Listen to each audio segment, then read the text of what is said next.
Hello,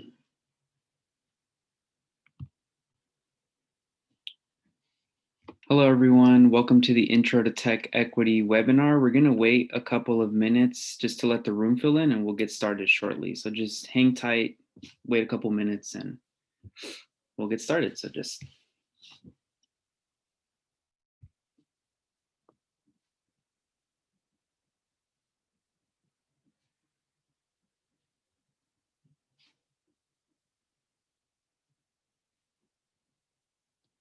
Hey, everyone. Welcome to the Intro to Tech Equity webinar. We're going to give it a couple of minutes before we get started. So just sit back and hang tight. We'll get started soon.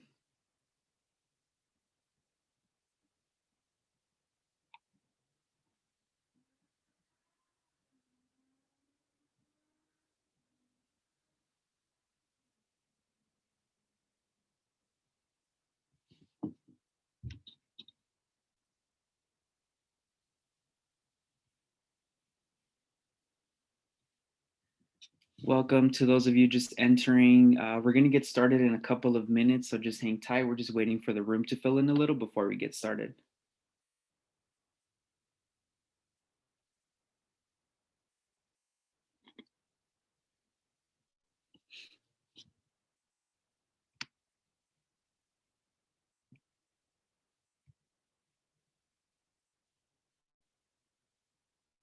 Great. It looks like everyone is in, so we're going to go ahead and get started. So I just want to thank you all for joining our Intro to Tech Equity webinar today. I hope you all can hear and see me. My name is Herman Calderon. I'm the community manager here at TechEquity Collaborative. And in my role, I get to engage with folks through events, volunteer opportunities, member engagements, and I get to engage with you all here. So feel free to drop in questions into the Q&A function on the bottom of your screens, but we won't answer any questions until the end of the presentation. So a little bit about what we'll be covering today. We'll talk about why TechEquity exists as an organization and how we got started. We'll talk about the key issues we have identified to help us better understand the problems that need to be solved. And we'll talk about how we can take action to address our most pressing economic issues. But first, let's start with why are we here? Well, TechEquity got started because some of its earliest founders and members saw the symptoms of growing inequity within their neighborhoods, and they understood that there was this perception that tech workers in the Bay Area were causing rising rents, displacement, traffic, and people experiencing homelessness. And as they talked to others, they realized that they weren't alone in these concerns, and that together as tech workers, they were uniquely positioned to help contribute to solutions. And especially now in the face of the pandemic, we're seeing that the affordability crisis gets so much worse, with an increased burden placed on lower income people and communities of color. And many of our neighbors are uncertain as to how they'll continue to manage what was already an untenable situation. And at the same time, tech workers have been relatively unscathed. And as a result of the pandemic has the potential to even further exacerbate inequality in our region that our region was already facing. And because of this affordability crisis, communities are frustrated, and it really comes to no surprise. I know for myself, I've grown up in the Bay Area my whole life, and I've been able to see both sides of the coin. I have friends and family who are worried about the changes they're seeing in their communities, what that means for them, but also have friends and family who have pursued jobs within the tech industry and have found lots of success for themselves and for their families alike. However, we see that when tech shoulders the blame, it starts to create an us versus them dynamic that's further dividing our communities. And we know that tech workers care and that they want to help and that they don't want to contribute to this deepening divide.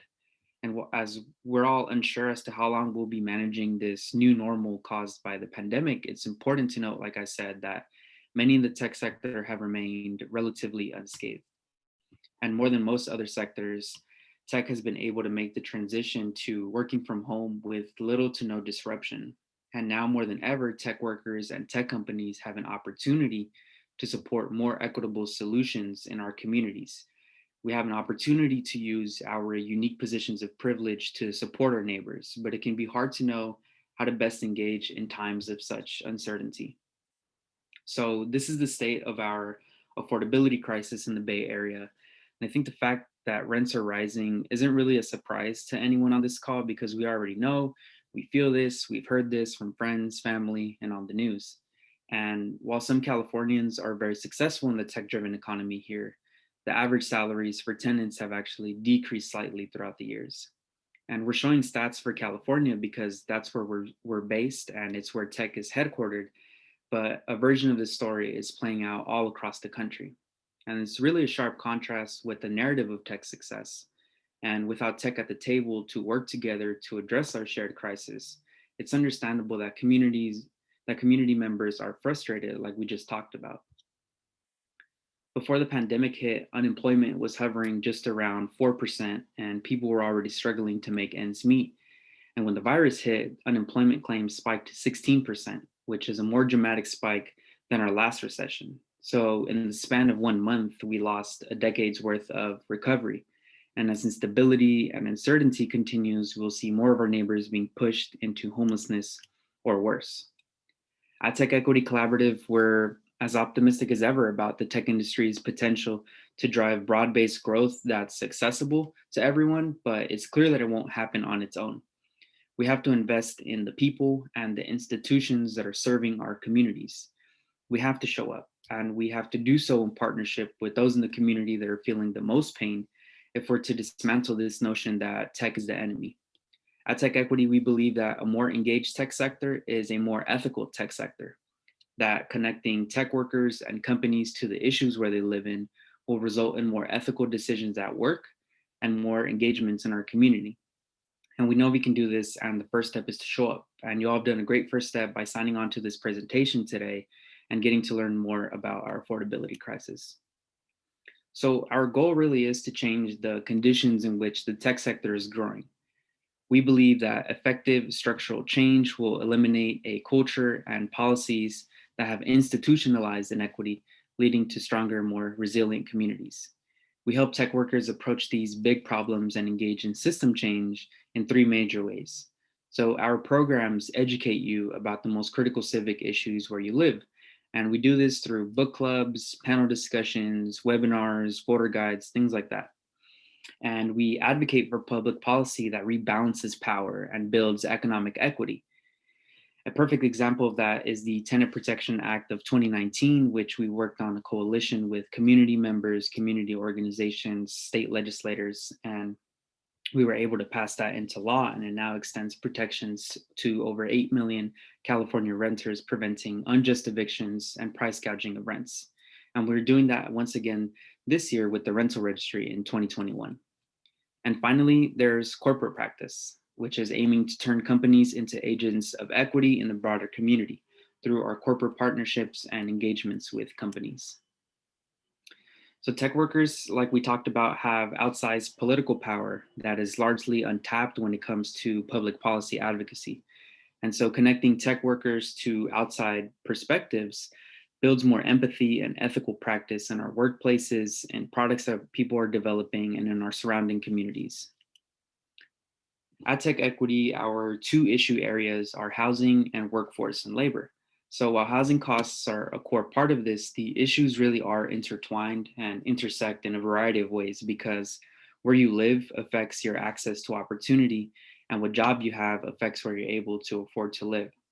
So our goal at Tech Equity is bold, comprehensive change by companies and government that's led by the tech workforce.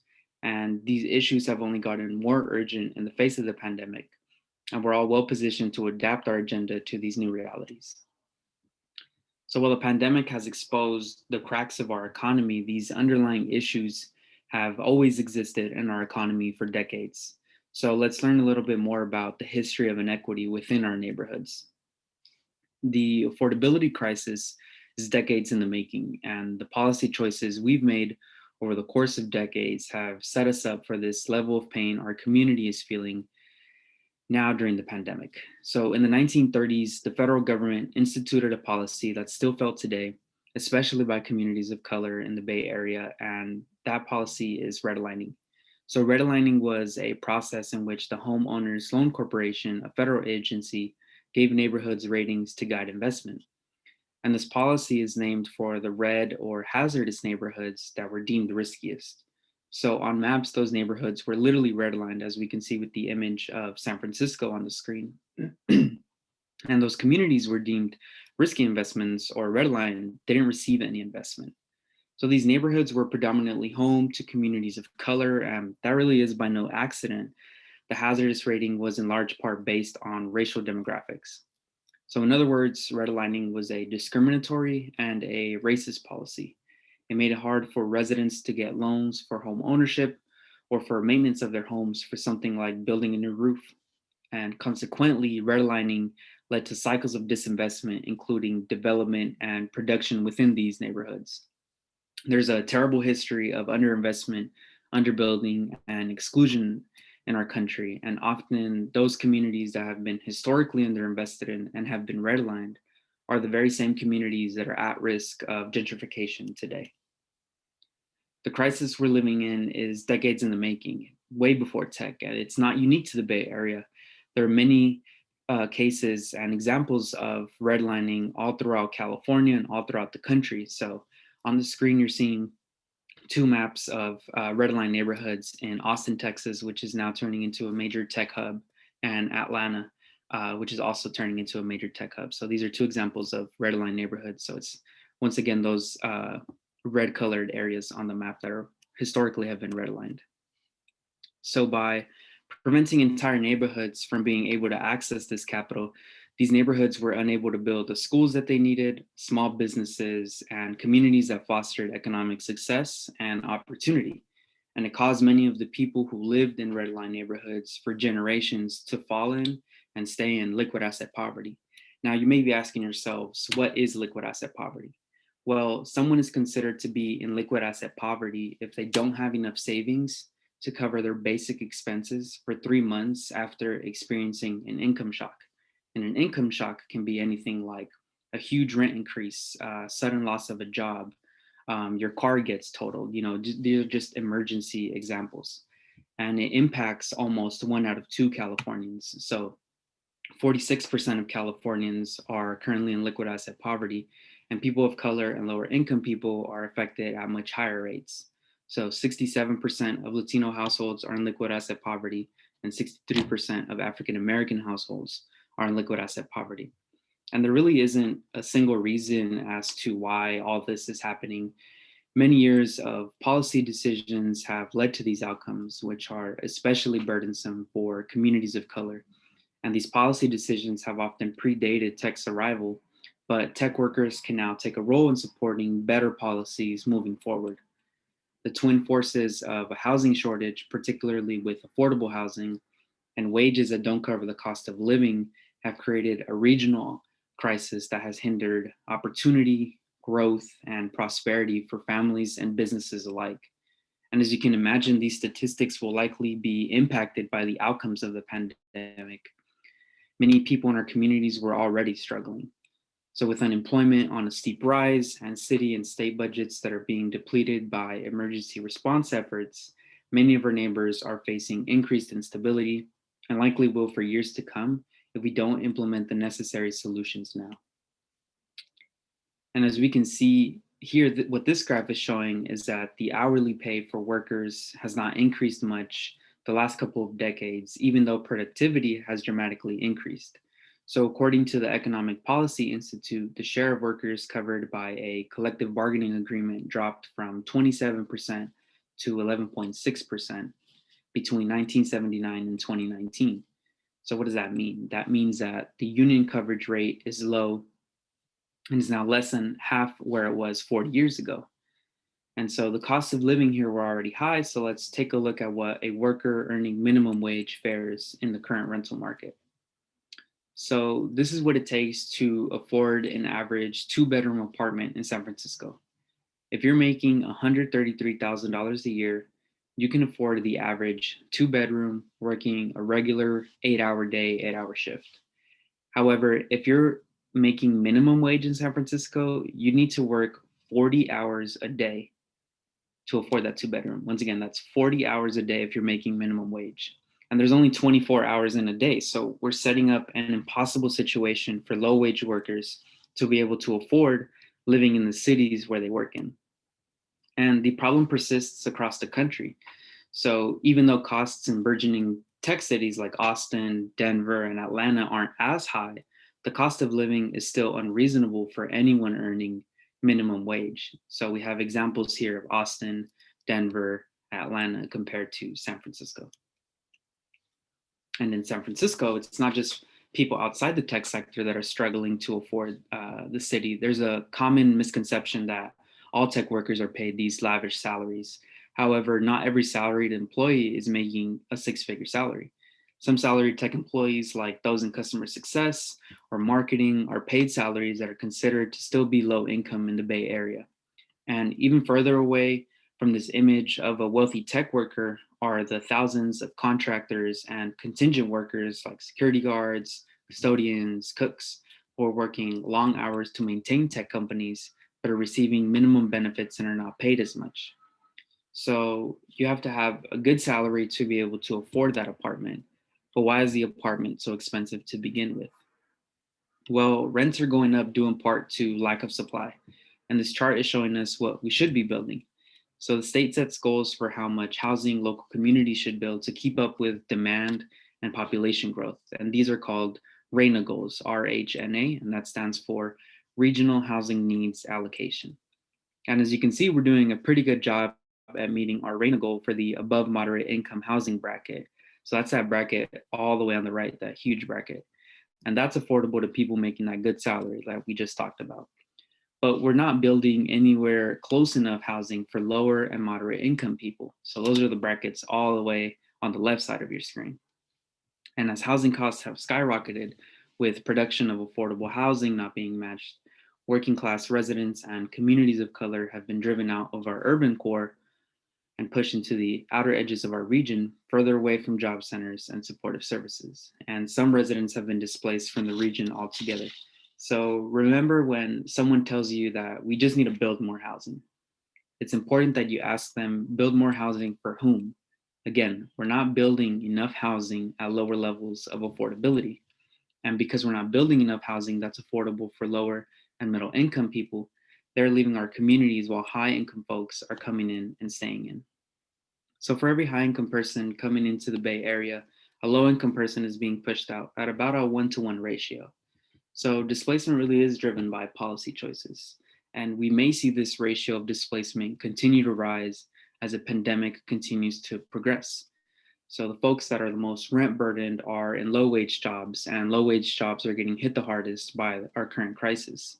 And as you can see, this chart is from 2016. So we don't even know yet the full extent of the impact of the pandemic on our affordability crisis and what that will have, what effect that will have on displacement in the Bay Area, in California, and across the country. And we can't just build our way out to solve our problems, but it is true that we don't have enough homes for people. But the good news is that members at TechEquity are showing up for the community. Tech workers are members of the community and should be at the table working together alongside non-tech community members.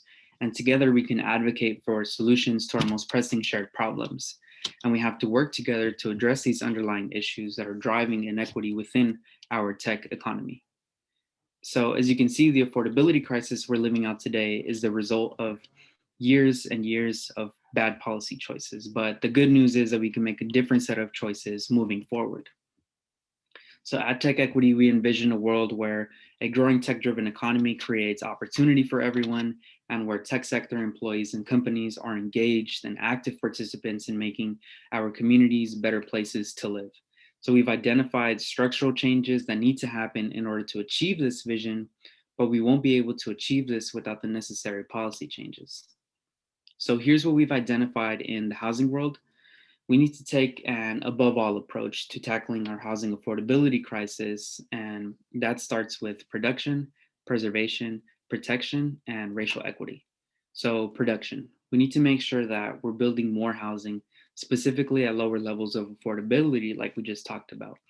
And we can do this through zoning and permitting reform that brings down the cost of housing, cost of constructing housing by removing delays and lengthy administrative processes that make it too expensive to build homes. Preservation.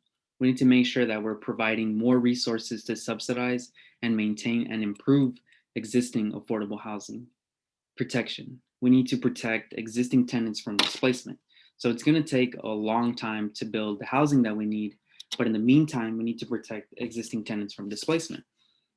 Finally, racial equity. So racism is embedded in our economic, political, and social systems, and it's embedded in us all, and especially in housing. And that means that we have to be explicit about how racism and racial bias are upheld in housing. So we have to craft policy solutions that are building racial equity in response. Especially now, we need to be thinking about short and long term solutions for preservation and protection because many of our neighbors are more at risk now than ever as a result of the pandemic combined with our affordability crisis. We also need to make sure that we all get enough compensation and benefits to live a healthy and stable life. So we want to ensure that companies are doing their part to contribute to the communities they exist within, that people in those surrounding communities are able to access these jobs, and that these jobs are paying fair wages and benefits regardless of the role. So we need to make sure that all workers are protected. Within the tech sector, we see large disparities emerging between headquarters, warehouses, and contracted workers. So, in partnership with Silicon Valley Rising, we created a standard that tech companies should implement for contract workers, which include creating space for workers to have a voice, providing career mobility opportunities, good wages and benefits, and making sure that the workplace is safe and ensuring that there is fair scheduling. We need to expand and equip the workforce. So, training as a standalone approach will not lead us out of inequality and will not guarantee employment for most displaced workers. In order to solve this crisis, we must undertake multiple strategies, massive job programs, high labor standards and protections for all jobs, and innovative recruitment, training, and development of new and diverse talent. At the same time, the tech industry has an imperative to make its employee base more representative of the population at large, not just create broader economic opportunity, but because companies with diverse representation at all levels are more likely to be successful than those that aren't. And last, we need to make sure that everyone's basic needs are met. We need a new social contract that ensures that everyone has the basics they need to survive. We must strengthen our social safety net so that no one falls through the cracks. So, once again, there are tons of ways for you to get involved. We host tons of educational events such as these, and we have a couple coming up, which I'll be talking about shortly.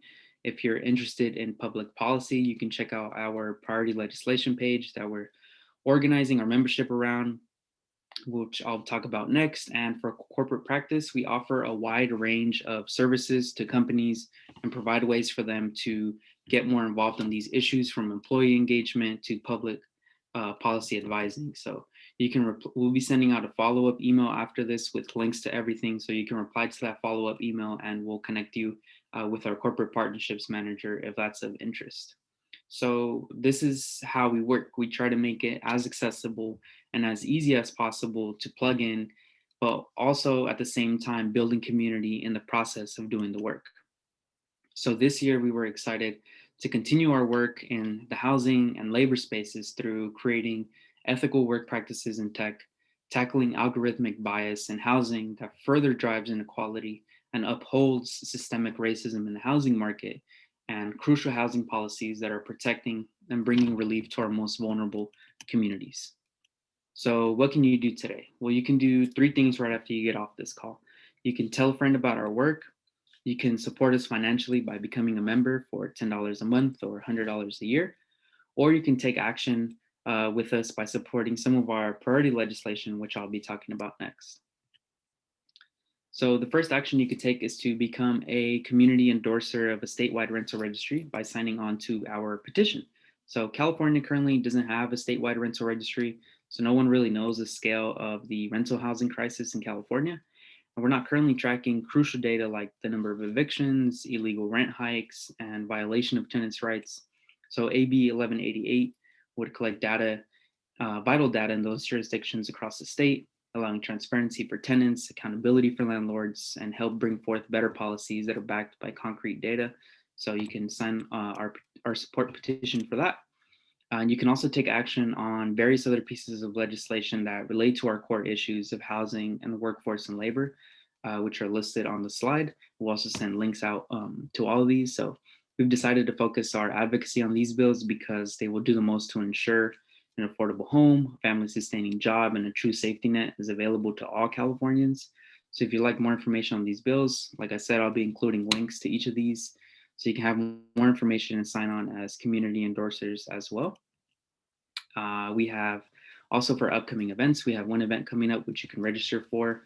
And we have more to come that are going to be posted throughout the next couple of weeks. Like I said, we host tons of educational events with a variety of topics that all fall under housing policy and labor policy. So our next event is Tech Waves Across the Country, Lessons Learned from Silicon Valley. So we'll be having a discussion on how other US cities can take hard-earned lessons from the Bay to ensure that their growing tech industries can create prosperity for everyone. And I just want to reiterate, you can do three things right after you get off this call. You can tell a friend about our work. You can become a member for $10 a month or $100 a year, or you can take action with us on volunteer opportunities, on signing on as a community endorser, and there's just tons of ways for you to get involved.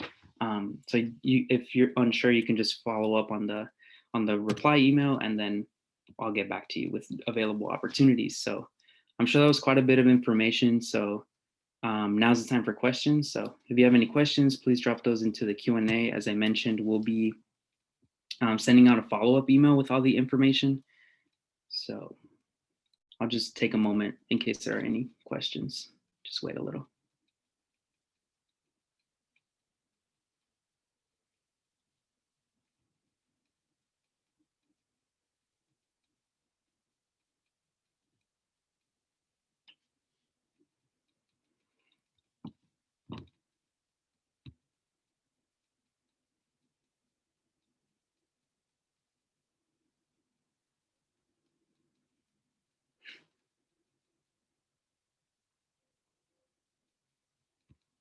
Okay, so I'm not seeing any questions. That's perfectly fine. So I just want to thank everyone for your time. We hope you feel inspired to join our growing movement. As I said, keep an eye out for that follow-up email I'll be sending shortly in the next hour or so.